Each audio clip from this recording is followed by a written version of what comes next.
Welcome to XYPN Radio, where your host Alan Moore brings you into a community of fee-only financial planners who want to profitably and successfully serve Gen X and Gen Y clients. If you're ready to get the knowledge you need from leaders in your field, learn from forward-thinking advisors, and take action on your own goals, XYPN Radio is the show for you. Here's your host.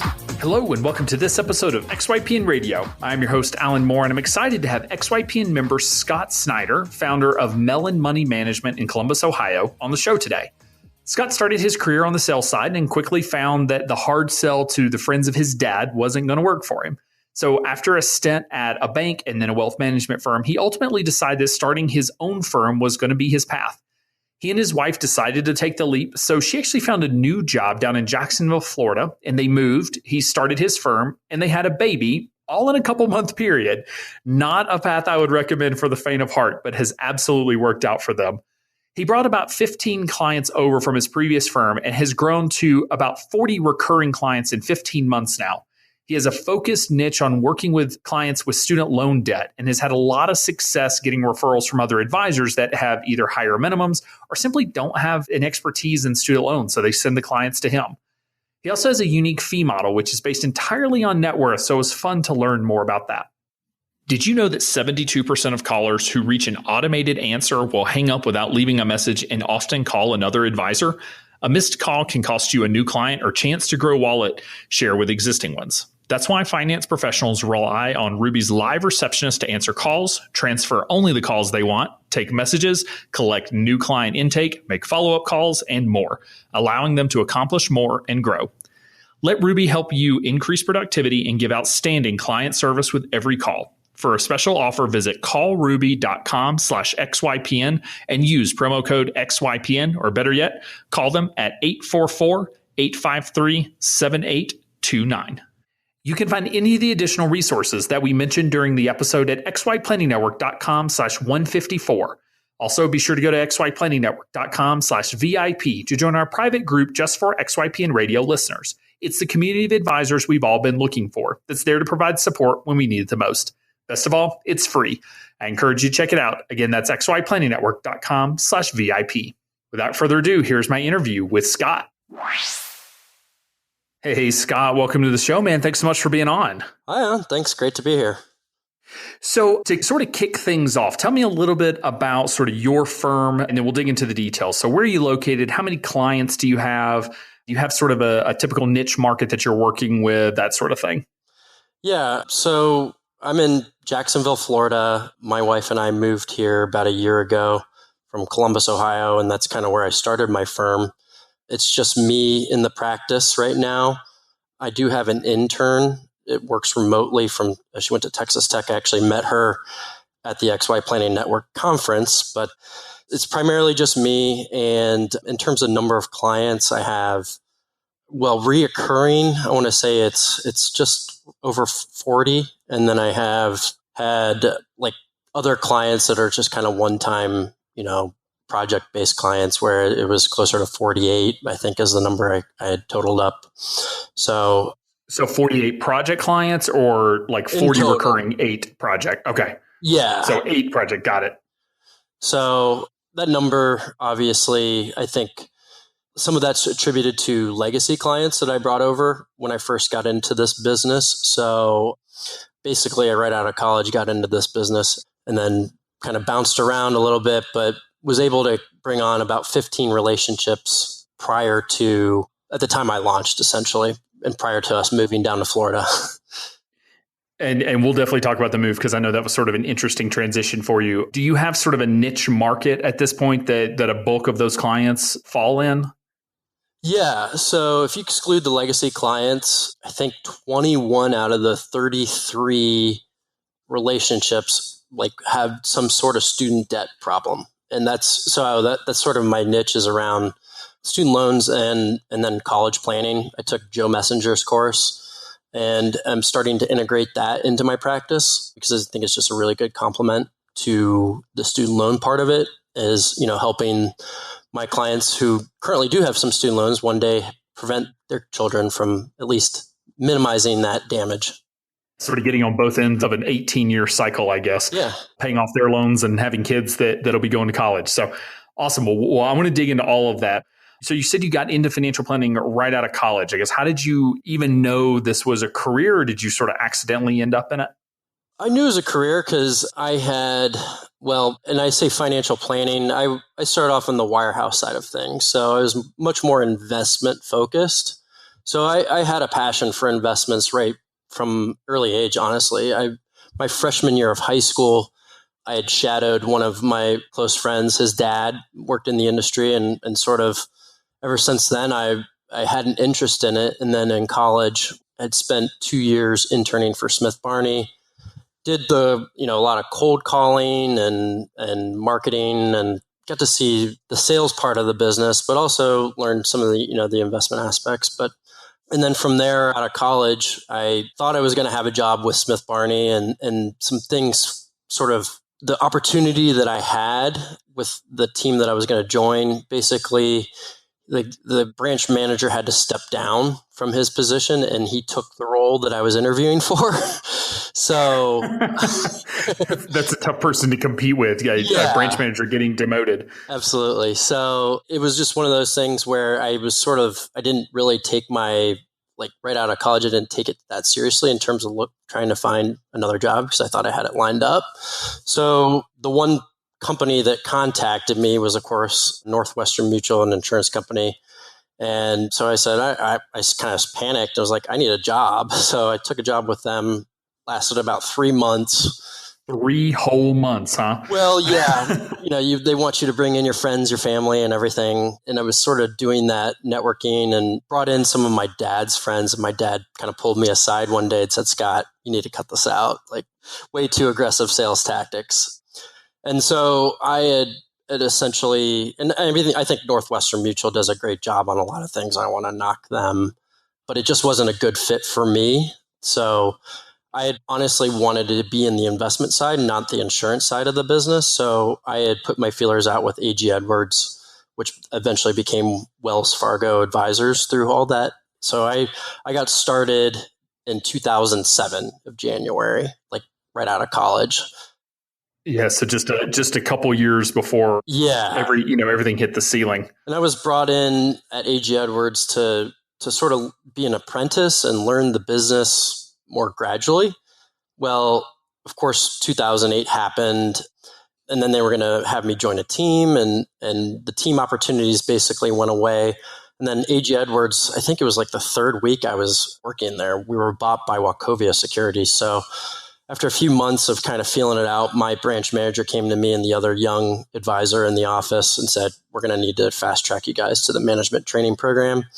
And essentially we were put into, the 1 year or the 2 year track of, you got to, build your own book. And so instead of being on a team, we were on our own, and they flew us out to St. Louis and did training and all that stuff. But long story short, I lasted there 2 years before the market started bottoming. And basically by the end, I think I was living on a credit card because I wasn't bringing in enough revenue. And that was the sign. Yeah, it's tough for a young guy to go out and drum up business, especially in a bad market environment. I mean, it's hard enough when the market's going up every day. Which, I mean, were you still sort of trying to tap that natural network, or did you?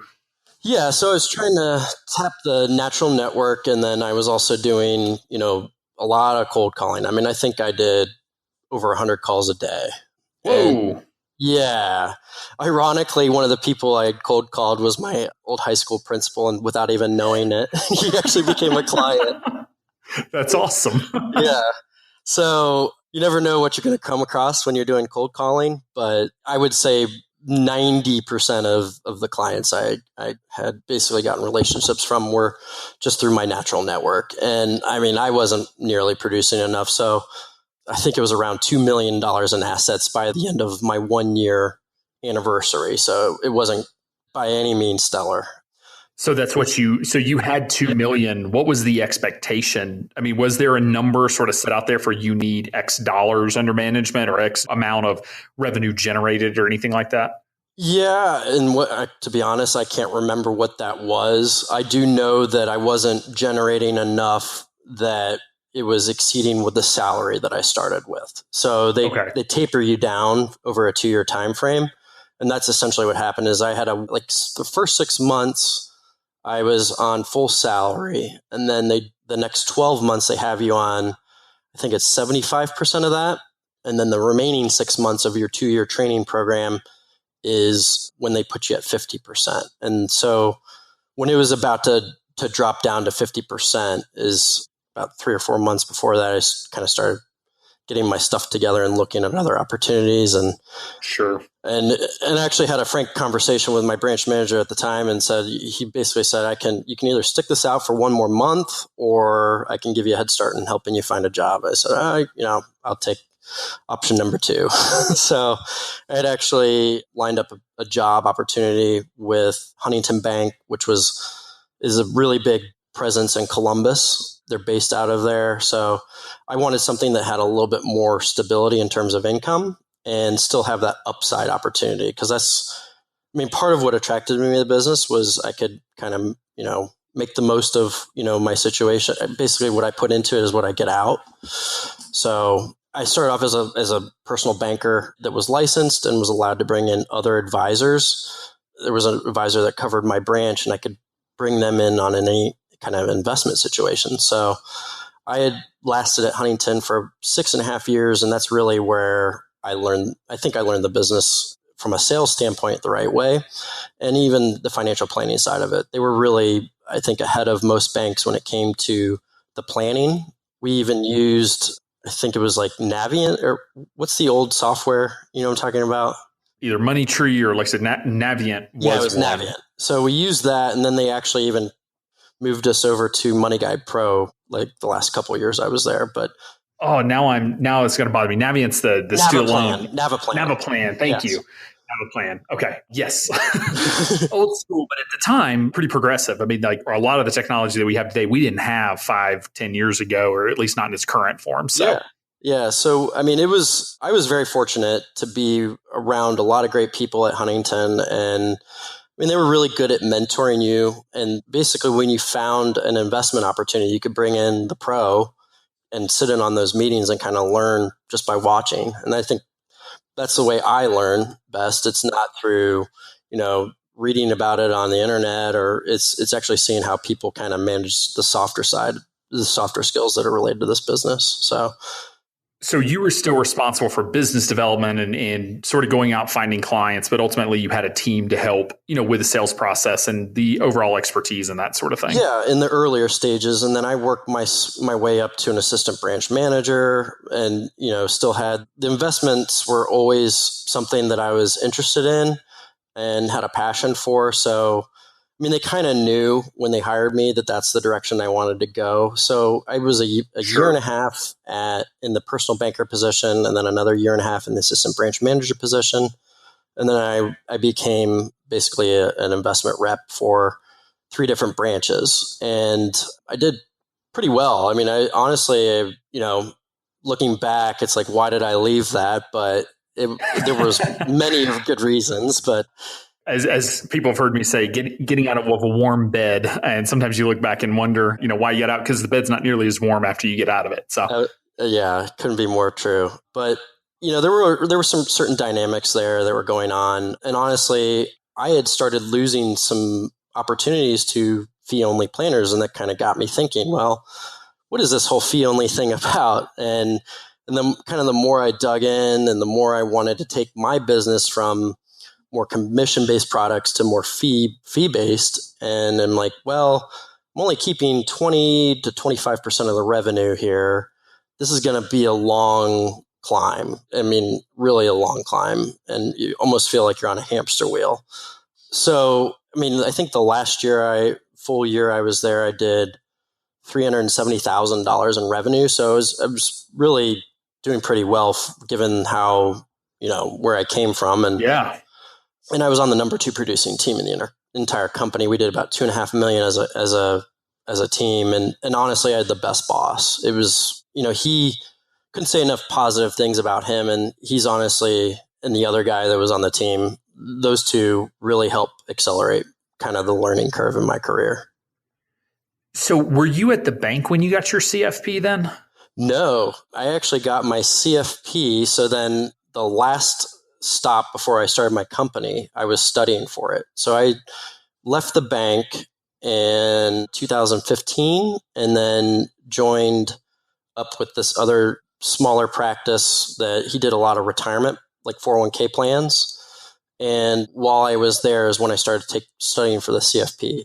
And actually, at the time I had left him, told the former advisor that owned the practice, I said, basically, I told him that I was going to be starting my own firm. And at that point in time, I didn't have my CFP. So I actually was studying or took my CFP test right before I launched my firm and passed somehow.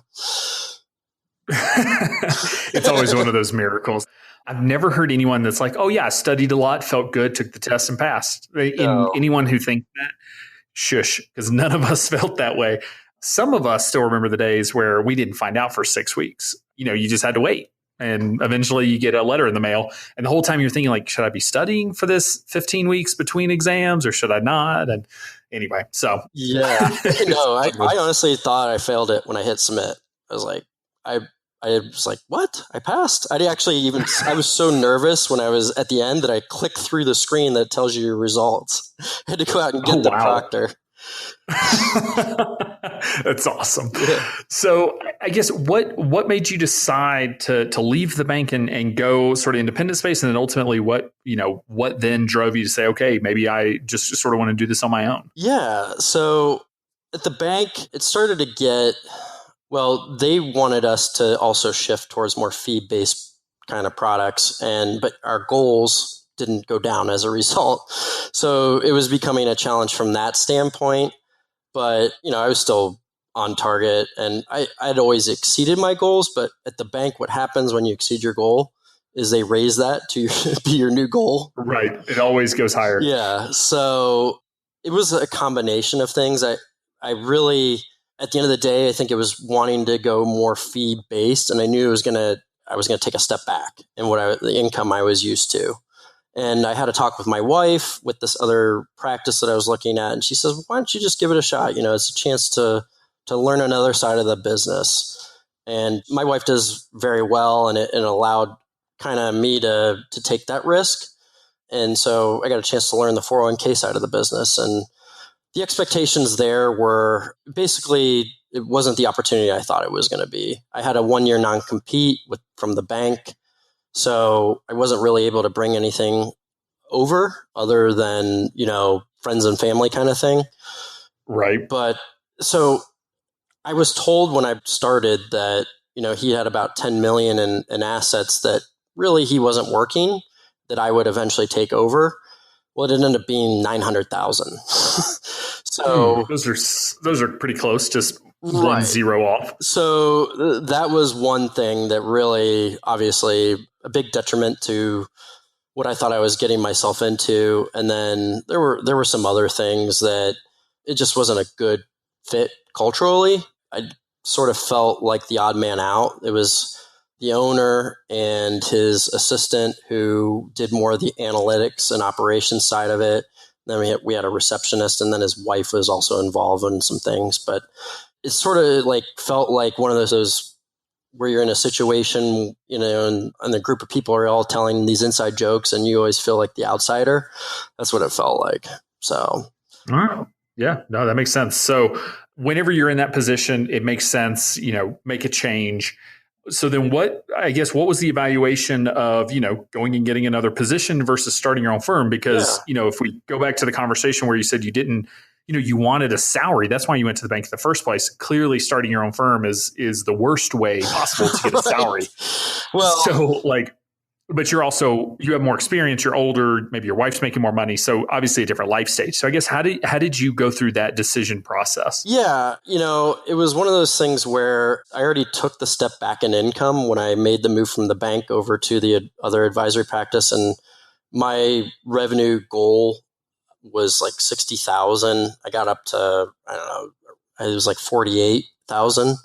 So, but also took the other owner took a nice percentage of some of that. So I was getting a base salary plus on that. And then the salary was essentially going away. it wasn't supposed to, but he kind of pulled the rug out from under me. So that was when he kind of signaled that he was going to be pulling the rug out from under me is when I said to my wife, I said, look, we're both not happy with where we are in our career. I said, why don't you put your feelers out there? I'll kind of follow along and see, figure it out. And so she found a job down in Jacksonville, and that's why we moved to Jacksonville. And basically when I found out, that she got the job, I said, and the offer was there, I said, well, and before that, I said, if you hit X, then, I think I want to start my own firm. And I said, here, the list of clients that I think I could bring on board. And if I hit 50% of that, I know we can at least cover our lifestyle and help, contribute to some degree. So that was a decision we made together. And I actually ended up retaining about 85% of the clients that I was that I had targeted. So it ended up being a lot better than I thought, given that I was moving to Florida. I did have a couple of them ask me, they're like, didn't Bernie Madoff, didn't he live in Florida? I was like, I'm not doing any of that. You guys know me long enough. That's funny. It's such a random reference. But so, wow, what a stressful time period. Like, your wife got a new job, you moved, and you started a business while moving. That is just like the recipe for, calm and possibly drive yourself to drinking. Yeah. So what was the time frame? So like, you make the decision that you want to do this, sort of what was that time frame? So I left the last place I worked in September of 2016. I then focused my energy on kind of cramming for the CFP because I didn't even finish the estate section by that point, and it was going to sit in November. So I somehow got through that. And then I was also registering my firm. I finally got it registered. I think it was like basically December 1st is when I was able to start bringing on clients of 2016. And then my wife and I... So layer in your CFP exam on top of all of this. Got it. Yeah. Looking back now. Yeah, it was truly crazy. I wouldn't recommend it to anyone, but honestly, learn to be really efficient with your time through all that. It was a good learning experience for me. I'm glad it's over with. Yeah, no kidding. We moved March of 2017, and basically my wife delivered our first baby too. So I forgot to throw that in there. So that was the month I got approved is when our daughter was born, later that month. Did you also buy a house when you got to Jacksonville? No, that was the one saving grace we had was Emily's mom and dad lived down in Jacksonville. So we lived with her parents for about 7 months while we kind of figured out what school district we wanted to live in and really helped me keep my overhead, and our lifestyle overhead as low as possible while I was, still continuing to grow the business. So a lot of people, just over the years, they always ask the question, how did you get started and all that? And I always have to preface it by saying, in no way do I recommend the path that I took. Right. And if anybody wants to know that path, I told my story in episode 50, so you can go back and listen to that. But in no way would I ever recommend the path that you took. No. Way worse than the path that I took in terms of getting started. And when you're in the middle of it, it seems so rational. Like, it's just like, well, of course I'll start a business while I'm moving and having a baby and my wife's changing jobs. That makes perfect sense. Yeah. I mean, this is a great time, right? You're moving. So what a great time to start a business. And it feels that way of like, the alternative is you're going to go get a job. And it's almost the same amount of stress because you're going to be in a new position, new job, trying to make that work. So, and that was it. Honestly, one of the main factors for me was I had some good relationships with some clients in Columbus, and I didn't want to have them continuously follow me around from company to company. I wanted to have a company that said, look, this is where I'm always going to be. Now you know that you have a place that, you don't have to worry about where I'm going to be next. And so it was about securing those relationships and then also just having more control over my time. I felt like when I went from the bank to kind of the smaller independent broker dealer practice, I thought, okay, I'm going to get some time, more autonomy with my time when I made that transition. It actually was worse because I couldn't hide. There was nowhere to hide. So, and it was just he was, of the baby boom generation. I'm a millennial. And, I think our generation tends to view, work-life balance a lot differently. Like he would be working till 7, 8 o'clock and expect me to be doing that. And I'm like, I've got a pregnant wife I got to get back to. I'm not, it's not the kind of life I wanted to have. I want work-life balance. So there were a lot of factors that came into it that, doing it through all that was crazy, but at the same time, it was absolutely worth it. Yeah. So how did that conversation go with your clients whenever, they've moved at least once with you and now you're going to go solo? Like, how do you have that conversation about, like, granted you were at a smaller firm. I think the conversation is a little different if you go from a 50-person firm to a one person, but still, like, it's just you now. You don't have any backup, quote unquote. Like, what happens if you get hit by the bus? So how do you have that conversation with clients and sort of what was their response? So, it was one of those things where I said I'm going to be with TD Ameritrade, which is obviously a very reputable custodian. And the fact that they heard that made them feel more comfortable. And honestly, I had built a good enough relationship with a lot of these people that it wasn't nearly as bad as I thought it was going to be in my head when I kind of first approached it. And then also telling them that I was going to move, but, from Columbus. So I have a lot of reasons to go back. And I actually was just there a little over a week ago, doing some reviews with some clients. So I made sure that they knew that I was going to be at least available, once or twice a year, if not more, for in-person reviews. But also, with today's digital age, it's pretty easy to get business done without having to be in front of the client. So I think those elements. And then, in terms of what if something happened to me, I've actually got another advisor down here that I can put my clients in Jacksonville in touch with. It's part of my disaster recovery plan. My wife's in the financial side of things. So if anything happens to me, she gets it enough that she could kind of help with that transition. But so, it's not perfect, but I think my clients they bought into me more than they bought into, I think, anything else. Now, most solo advisors do not have a disaster, a business continuity plan or disaster recovery plan. It's just not something that we think about until the regulators show up and ask for it. So what is your plan? So if you're not here tomorrow, does your book of business get sold to another advisor? Do you have that type of agreement in place? Or is it more just they'll get taken care of by another advisor, no monetary, exchange? There's no monetary exchange. It would be the other lady that's here would essentially take over and help with that transition.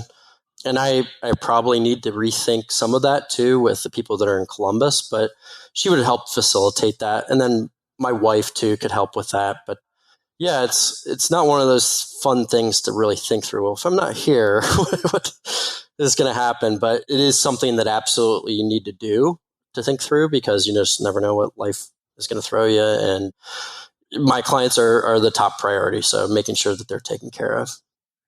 And like you said, it's a tough thing to think about, but important, because like I said, if there are a lot of different ways to do it. And as you grow, this will evolve, right? When you have 10 clients and then 30 clients, it's different than when you have 100 clients and you're making $1 million a year, or whatever the number is. That conversation evolves, and something that we want to stay on top of and probably be more involved in than we have been, because I think, eventually we all die, right? So, at some point, the business is going to transition either because of retirement or sale or death. So, might as well have a plan in place. So talk to me about just sort of getting started. You have that initial book of clients. Sounds like you're able to keep overhead expenses low. At what point did you dive into actually claiming a niche market? Like, was this just a bunch of these clients showed up and you started working with them on these issues? Or did you mentioned going through Joe Messenger's course, or did you go through some coursework and sort of develop an expertise and then dive into it? So what happened there is, when I was with the previous firm, and he wanted me to do cold calling on 401k plans. And it was like, it just was not working. And so I had started kind of thinking outside of the box, and I had an aha moment with one of my clients who came to me with some student loan debt issues. She's a veterinarian. She had, I want to say, close to $190,000 in debt that grew from 100, when she originally borrowed was 160. And having worked at the bank, I'm like, wait a minute, what? You can actually owe more than what you borrowed on these things? Because I didn't know a lot about them. And so just kind of it really bothered me that this happened, and to one of my clients that also was a close friend, and it was his fiance. I was helping through this, but long story short, I almost told them to refinance it. And then I heard your podcast interview with Heather Jarvis. I was like, okay, I think we need to hit the reset button here. So, that's funny, because I think that's one of those where you say, like, if you use the word consolidate or refinance, you're probably wrong. Yeah. It's the quote from that. That's where it first kind of took root. And then I saw an opportunity, honestly, with it, that I said, well, maybe there's a way for me to sound a little bit differently when I'm calling on 401k plans, to offer some type of student loan kind of consulting for, at a corporate level for their employees, for smaller businesses. And so I used that to actually get a lot more appointment activity. And so it was just one of those, I think it's something that's very current right now. And honestly, 70% of people are graduating with student loan debt. So the numbers bear out. So when I started my firm, I actually intentionally started it around the idea of student loans. And my company, Mellen Money Management, is named after my grandparents who helped pay my way through college. So it was a tribute to them and kind of the generosity that they expressed towards me and others. And they were just very giving people. And that's kind of the company that I wanted to create. And I wanted to, really just honor their legacy. Yeah. So you had mentioned the pre-call that, you named your company Mellen, which isn't always the easiest word to spell. And so was that their last name, or I guess what was the connection there? Yeah. So Mellen, Mellen, was their last name, not Mellen with an O. And so I always have to spell it out when I'm giving out my website address, which makes it fun. But yeah, it was their last name. And yeah, so I think, given how they helped me get through college without having to worry about student loans, it really just kind of hit home with me and the kind of business practice that I really wanted to focus it around student loans and college planning. And because I think it's really the biggest issue going on in our country right now, at least for our generation. Yeah, advisors always look at me like I'm an idiot whenever I tell them that, as much as, most advisors are well adept at handling Social Security analysis, right? They understand how Social Security works and say, like, how long did it take you to develop that expertise? How confusing is it? All of these questions, and it's so hard, right? And yet, like, student loans, I would argue, are probably 5 to 10 times more complex than Social Security, and just gets more complex.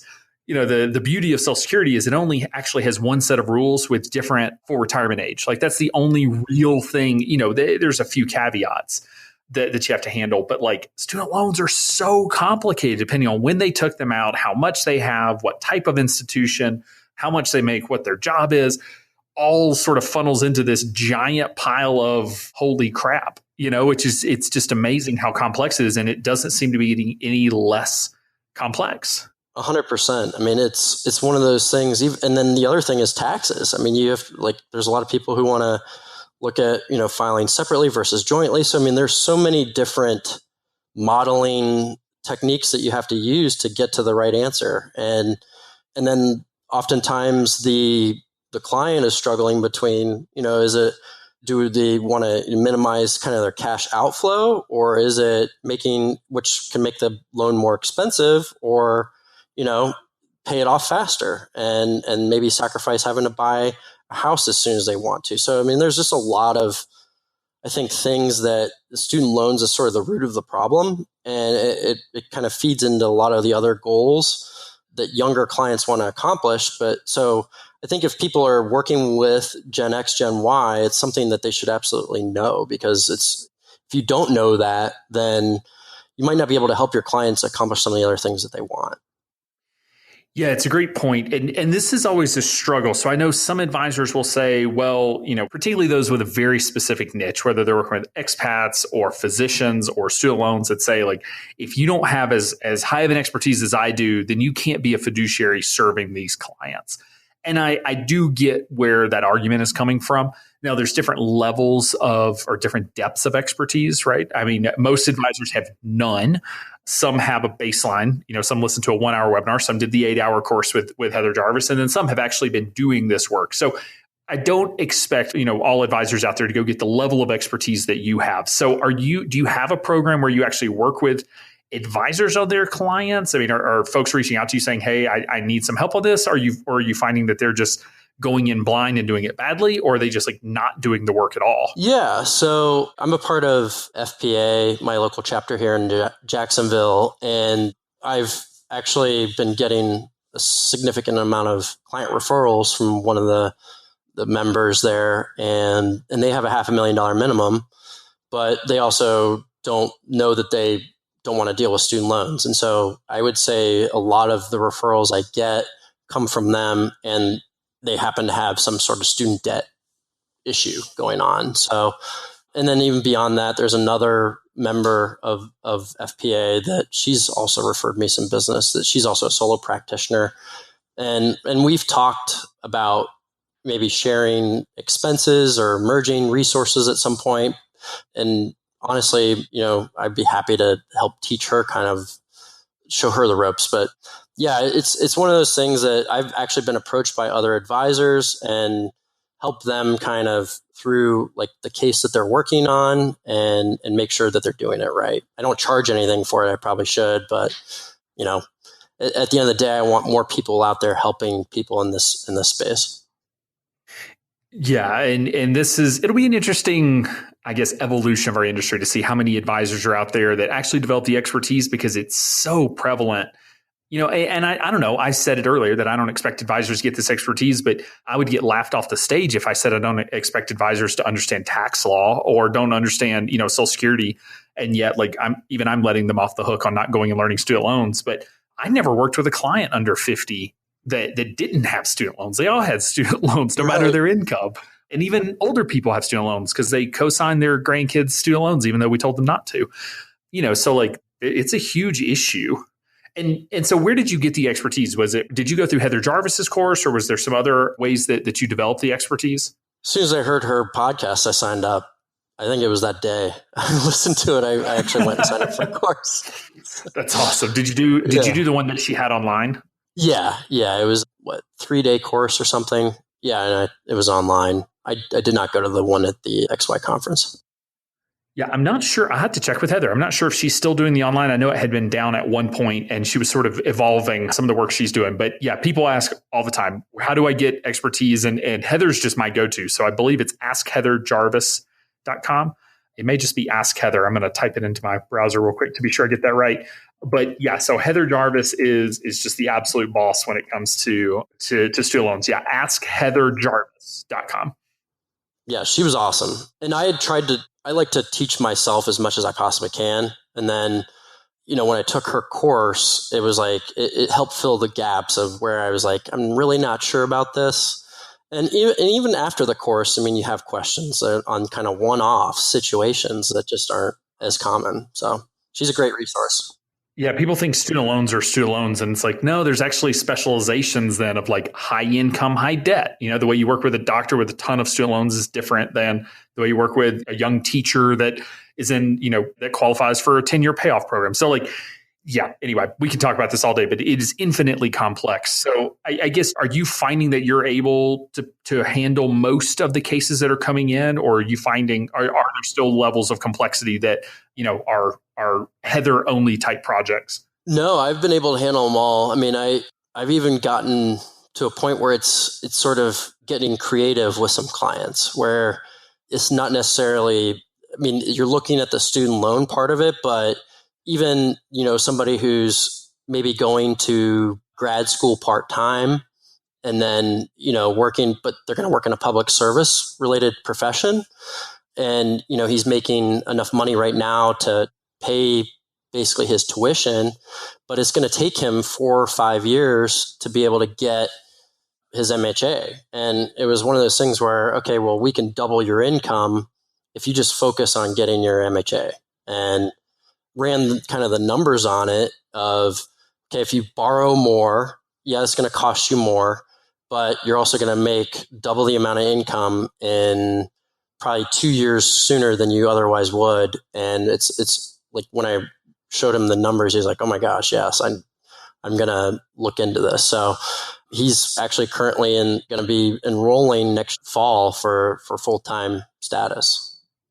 I love it. I would argue fewer advisors out there talk to their clients about their income than they do about student loans even. I mean, like so few advisors ever had that conversation, yet that is a massive benefit. I mean, that long term, if you run the net present value of that recommendation, it is greater than any, analysis of a 401k that you could ever possibly do. And I just don't understand why more advisors aren't willing to have that conversation. You don't have to be a career coach to be able to say like, hey, if you go back to school for 2 years, you can double your income. Like, let's look at how that affects you. Yeah.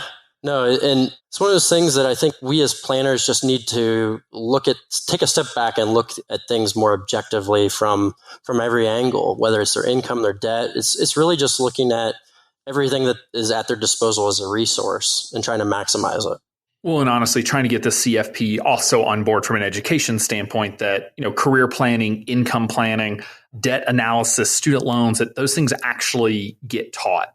I agree. Because I know what a grat and a grut are, or at least I did. Right. And how often do you use that? I mean, it's... never used it once in my career. For the wealthy 1%. Everyone needs umbrella insurance. That's what I learned studying for my CFP. So for anyone who's taking the exam, if they ever ask you about the umbrella insurance, the answer is yes, they need it. Always. a little cheat code for you. So switching gears a little bit, what is your typical service model? Because you said you have 40 clients that are paying you on an ongoing basis for retainer services. So what is your fee structure and sort of what does that service model look like? Yeah, so the fee structure has evolved like a lot of other members have. And it started off as a combination of an investment fee and a monthly retainer. And the monthly retainer was, basically for the planning, and the investment management fee was for the investments. And most people use both. I had some people that would use one or the other. But it was just becoming, I don't know, I didn't like that the asset fee was basically tied to whether or not their investments were with me. And because there's times when it's not in their best interest to move it over, or they can't move it over and I'm still advising them on that asset and not making anything off of it. So, I would kind of embedded into their planning fee, but it evolved today where I am into charging a net worth based fee. And so I charge on the first million, 75 basis points of net worth with a minimum of $150 a month. So, and then it goes on the next, anything above $1 million, it's 0.5%. So I know some people do like a combination of net worth and income. To me, it just makes sense. What drove your decision? I guess I struggle with, and here I am giving a client advice on their income. And I guess I just struggle with the clients that I come across. Most of the time, it's not going to be, well, I'm the reason you're making more money. I don't know. So I guess you maybe know a little bit more than me, because I think you charged even a net worth income based model. So maybe for the listeners out there, what sort of reasons would there be other than just, I guess, you help them make more money? What's the rationale? Yeah, I think the rationale for me was trying to tie the fee to complexity, because that's always been the AUM argument, right? I charge 1% because at $500,000 to $1 million, it does get more complex. Does it get twice as complex? Probably not. But I should make more money as the client is more successful, because with financial success comes complexity. But there are a lot of ways to gauge complexity. So you're charging a higher percentage on net worth than I did. So the fee may ultimately, if we mapped it out, it may be very similar. And so, I think as the client either makes more or has more, there's an argument to be made. And this is the whole idea of performance-based fees, right? Like we all want to be in the same boat. So the client's doing well, we do well. Client's doing bad, we do bad. I'm not necessarily a big fan of that. But you have that minimum fee in there, which, puts your baseline at $1,800 a year, which is appropriate. I feel like based on, types of clients you're working with, and then it goes up. So yeah, I don't think there's a right way. I was just curious because I'm not sure I've seen very many. Net worth only? Yeah, net worth only. And some, states are different in terms of what they'll allow, but it's unique, but it makes sense. Yeah, for me, it made sense just because I've been faced with clients where, like, do we pay off the mortgage? He had a lot of cash, or do I invest this? And I said, well, actually, you're 57 years old. nearing retirement, it's better that you pay this off. And so I didn't, make any, and this was before I had done the net worth model, but so I still was making the right decision, but I felt like in order to align interests better, that it was the right thing to do to tie it to just net worth. And me, my brain works I'm pretty simple. I like to keep it simple for the client. And I think from a communication standpoint that it just made sense too. So do you find a lot of your clients have you deducting their fee from investment accounts or brokerage accounts, or do you find that are they just paying you credit card ACH for most of them? I would say that it's probably split. I would say the earlier clients, my legacy clients, it's being deducted a lot from their investment account. And obviously the investment only clients. So I do have some investment only clients where I've raised that fee. So before I used to charge 0.5% and then $100 a month for my retainer. So I've moved that, kind of separated it all out, and I charge 1% for investment only clients. And then I would say anybody that's on a retainer basis, they're all paying it out of pocket, honestly. So I kind of contradicted myself there. But I would say majority of my clients are cool with paying out of pocket, honestly. Yeah, I mean, there's certainly a tax and savings reason to not be taking money out of a Roth IRA for a young client. I mean, there's also the argument of, can you take financial planning fees out of an IRA? You're not supposed to, but if part of it's investment management, you can take part of it. I mean, you can get pretty complex with it, but we're seeing more and more advisors billing even AUM fees directly to credit card and ACH, just because it's better from a tax standpoint to not be taking money out of an IRA for a young client. I shouldn't say tax, for retirement planning purposes. No, it makes sense. I mean, yeah, you get more compound. And that's what I tell my clients is the less we have to take from your investment accounts, the more money you have to compound. So you're growing really fast. I mean, you started a year and a couple months ago with 15 clients. You said you're at 48 that you've worked with now. That is a lot of clients in 14, 15 months. Where are these clients coming from? So a lot of them are coming from, I would say at least 50% have come from referrals through the advisors that are also a part of the FPA association or FPA chapter that I'm a member of. And just, I mean, where they're either not comfortable with student loans or it just doesn't meet that practice's minimum. I got a client that, she ended up having more than their minimum. It just wasn't a good fit for them. So, I've had some really good referrals from those two sources in terms of the advisors that I get referrals from there. But the other aspect is just, I would say, networking and client referrals. And then also some from the XYPN website. I've gotten some clients from just finding me through Google. Yeah, so a lot of different places. Yeah, and that's really where I've been focusing my time, is trying to build out the digital side of it, so that, because I like to be out there talking to people, so that basically I've got that kind of set up so that the amount of leads that I'm getting in, I need some help with, and that'll allow me to hire somebody. Because I think that's the most frequent mistake I've seen from other advisors who are trying to grow their practice. It's like, well, if you don't have enough leads coming in, how are you going to afford to hire somebody else? So I want to make sure that I have enough reoccurring leads. And I think inbound marketing is one of the best ways to generate that. Yeah, I love the point that you make. And this is one that, if anyone says like, there's one marketing thing that I should be doing when I first start my firm, what should I do? And I always say, go meet with all of the advisors in your area and tell them who you are. Because most advisory firms simply have higher minimums, and in 5 years, your firm's going to have a $5,000 a year minimum because you're going to be so successful, or whatever that number is. And some, young gun is going to walk in your office and be like, hey, I charge $1,500 because I'm just getting started. And there are going to be clients that you'll send them the same way you got, people sending you clients. So go talk to other advisors. They're a warm referral. Think about that when someone walks into a professional's office and they say like, hey, we're not a good fit, but I know someone who's a better fit. That is a really strong referral coming from that other advisor. And they will call you. That's how I built my business. It sounds like that's how you're getting a lot of leads into your firm as well. Yeah. Other advisors are honestly some of the best people.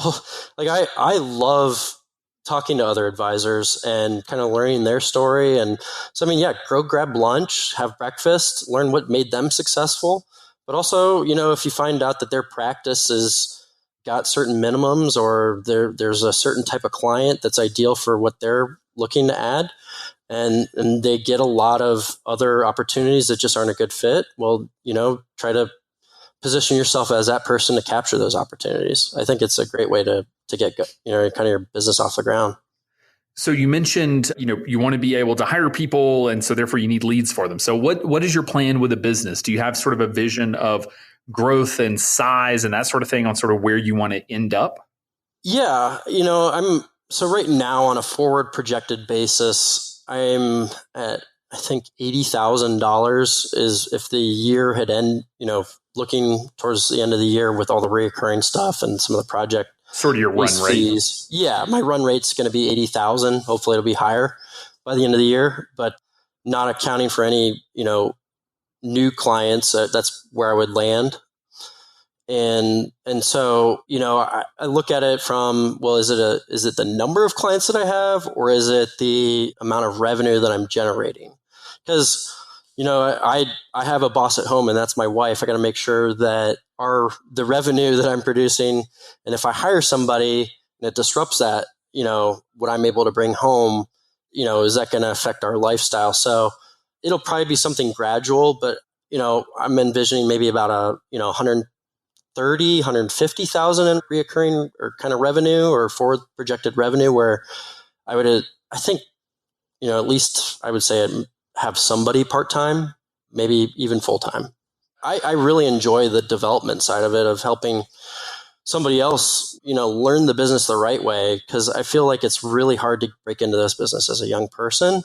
And having struggled through it myself, I don't want somebody else to go through that. I know it's kind of opposite of like what the advisors ahead of us, it's like they want us to grind it out and just, pay your dues just like I did. Yeah. I don't think that's the way it should be. You should have a business that you can fit somebody into and say, here, I've got all these opportunities that I just can't handle, and I need you here to help support that. Yeah. And I think that's part of the problem, was that the advisors ahead of us didn't build a sales funnel. I mean, really all the clients are just, are referrals of existing clients that are being referred to that same advisor, and they don't feel comfortable handing off those big relationships to a newbie, which I get. If I own a firm and a 22-year-old walks to my office, I'm not going to hand them a $5 million client. So I get it, more so a 50,000 revenue client. But there's so much opportunity to learn and to do things in a different way, because most of us didn't get into this business to cold call people. Right? No. Even the people that are really good at it hate it. Yeah, it's terrible. I mean, think about it from the other side. It's like when I get cold called, I don't like it when people call me out of the blue. It drives me nuts. Yeah.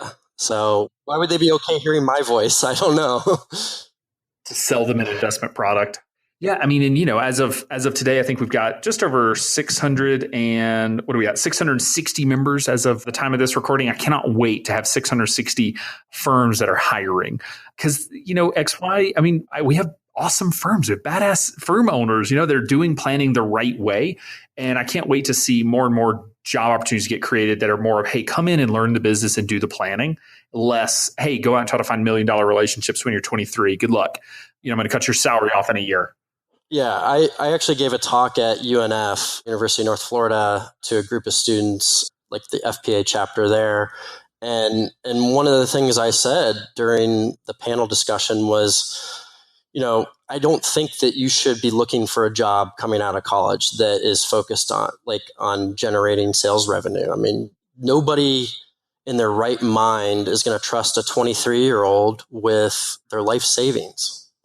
It's learning the business. So either, join up with a team and kind of gradually get into it. But I think if you learn the financial planning, more the foundations end of the business, and then kind of work your way into sales. I mean, some people are just geared to be salespeople, but I think that at the end of the day, it's also about credibility and the people on the other end that have to trust somebody with their life savings. And so, yeah, I would say that I think, in my opinion, the industry is evolving in the right direction, at least with the XY members. It seems that way.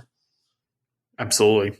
So what are you working on for the next 6 to 12 months? I mean, where's your head at in terms of focus? Is it really around just sort of growth and maximizing that? Or do you have other sort of big projects on your plate that you're going to be working on? Yeah, it's a good question. I think one of the main focuses is getting out more, because I've been pretty successful with that in the past. And I've got my website up to, I think, a level that I like. I would still like to develop some other things too within that website and refresh like my life kind of transitions page, because I think that I just want people to come to it and see it as a resource. So that's one thing, is making sure my website is kind of the ultimate resource. And then the other thing is also getting out more and doing more seminars on either like student loans and college planning. And then also kind of shifting my focus as I'm eventually, maybe a year or two from now, able to hire somebody, and then focus more on the college planning part of it. Like, getting people kind of down the mountain, so to speak, or I guess, is it up the mountain? Coming down the mountain would be student loans, paying off student loans. So yeah, it would be just focused on a little bit more higher end client, and having the other person that's coming on board deal more with the student loan planning and show them the ropes on that, because I know it well enough that I feel like I could teach it to somebody else. All right, fair enough. I mean, and that's it's a huge transition, to go from solo to having a person there, but it is a worthwhile one. Even if you want to stay small or lifestyle business, however you want to define that, having that person be able to hand off some things to and provide backup. And you mentioned in the pre-call that you got, deathly ill for a couple of weeks, knowing that you're still, that your firm, the wheels are going to stay on the bus, the firm's going to keep moving forward, even if you're not there for a couple of days or a couple of weeks, is huge. And yeah, but it is a big transition. Yeah. And I think with a lifestyle practice, like I know there are a lot of members that are part of XY that run a lifestyle practice. And I think that's a great way to go. For me, the thing that I like is the collaboration. So that's why I want to hire people and take on some of those headaches and growing pains, because it is worth it in the end, I think, to say, well, I'm now affecting this many more people. Yeah, absolutely. All right, Scott. So as we're sort of coming to a close, the final question: if there's one piece of advice that you wish you could go back and give your younger self, that one thing that you wish you had known then that you know now, what do you think that piece of advice would be? That's a good question, because there's a lot of pieces of advice I'd probably give myself, but one of them would be to control what you can control. And what I mean by that is this business has a lot of ups and downs in general, whether you're at a wirehouse or an independent owner yourself. And I think if you're an independent owner, it has even more ups and downs. So focusing on, the things that you can control and not worrying about the things that you have no control over will help keep the stress level down, and really, I think, more focused on what matters, which is, adding clients, being compliant, and taking good care of your clients. So yeah, I think that's the one piece of advice I'd give myself, but I could go a lot of different directions. You ask me that next year, I'll probably say something else. Yeah, exactly. One of these days, we're probably going to write a book on the hundreds of tips that advisors would go back and give themselves, many times contradictory tips. So you never know. Well, awesome, Scott. Well, thank you so much for taking the time to come on the show and share your story. I'm still a little bit in shock as to the path and the journey that you went through to start your own firm. That, just crazy, but it's worked out great. And I congratulate you on your success, and I look forward to seeing how the next, 6 to 12 months go for you. Yeah. Thanks, Alan. It's been really an honor and a privilege to be a member of XYPN Network. You guys are doing great things, and appreciate everything that you and the team are doing for us. Awesome. Thank you so much. Thank you. Support for today's episode comes from Ruby Receptionist. Let Ruby help you turn callers into customers. For a special offer, visit callruby.com/XYPN and use promo code XYPN, or better yet, call them at 844-853-7829. Be sure to join our VIP community at XYPlanningNetwork.com/VIP to hang out with other XYPN radio listeners, ask questions for future mailbag episodes with myself and Kitsis, and to finally find a community of like-minded financial advisors. Thanks so much for joining me today. We'll see you next time. You're not alone, and you're not crazy. It's scary starting, building, and growing your own financial planning firm. And that's why we put together a free private community just for you, the Cutting Edge Financial Planner. Go to xyplanningnetwork.com/VIP or text XYPN Radio to 33344 and join a network of thousands ready to change the lives of Gen X and Gen Y clients.